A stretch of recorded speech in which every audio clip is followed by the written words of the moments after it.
So this is how pathetic it's come to with the Jets. When they host Houston on Sunday, a great many long-suffering Jets fans will actually be rooting for their beloved team to lose, only in the hopes that each loss will cement the future of Rich Clueless Kotite. Should the Jets play well and beat the Oilers, well, who knows what Leon Hess might do. He could even give Kotite a 5-year contract extension. Of course, Hess and Clueless Kotite are not the only people to blame for the team's current mess.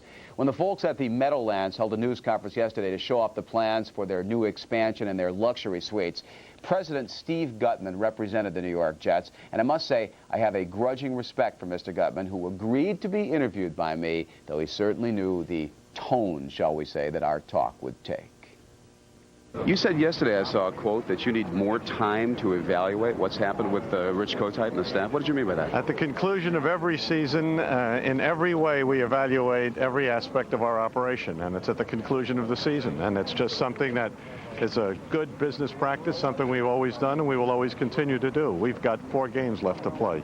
You can certainly evaluate now, though, can't you, Steve, what's happened? No, I just answered the question. It's a question of each game is a part of the puzzle and it's a piece of the process, and at the end of the season we'll make a complete evaluation. What could possibly happen between now and the end of the season that would lead you to change any type of thinking about Rich or the coaching staff? What could possibly happen? I don't mean to sound like the lawyers we've all seen on television lately, but asked and answered. But what? It's been asked and answered. I just answered your question. Exactly, but my follow-up question was, what could... It's a 16-game season, and it's a series of events which, when taken in the fullness of time, will give everybody the best opportunity to know what's right and how to go forward. Rich Kotite really could come back next year and be coaching this team, couldn't he? Rich Kotite is the coach of the Jets right now.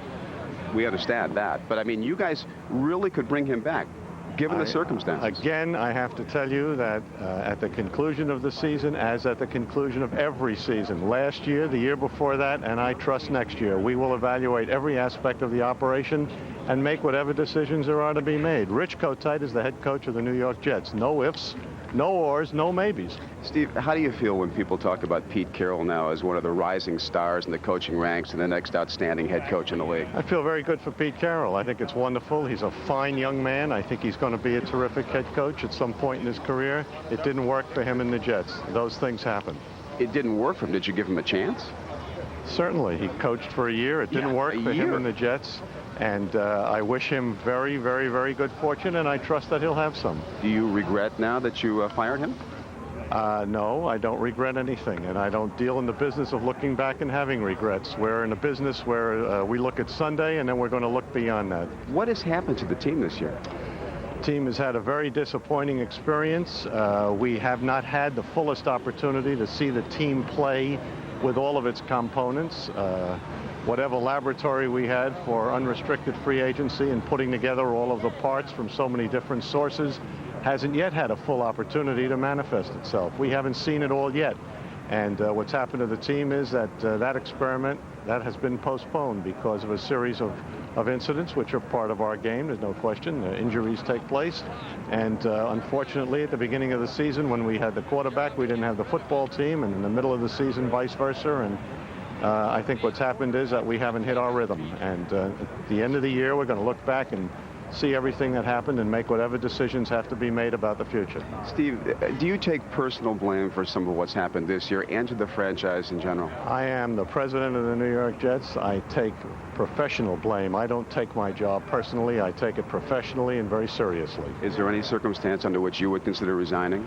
That's a subject that has never crossed my mind, and I take the question as a great surprise. I don't think it's an issue that's something that we're even thinking about. Well, in view of the singular failure of this franchise in the last few years, you would certainly think that maybe changes at the top might be made. Well, I think that could be so, and I think that from time to time those things happen in business, and when they happen, they happen. And when that day arrives, we're all going to find out about it together. I'm not going to tell you in advance. You're not going to tell me in advance. Well, equally surprising that the Jets have not fired Clueless Kotite so far is that Mr. Gutman would be surprised that I would ask him about considering resigning. How could the issue have never occurred to him before when you have been as unsuccessful as Steve Gutman and the Jets have been over the years?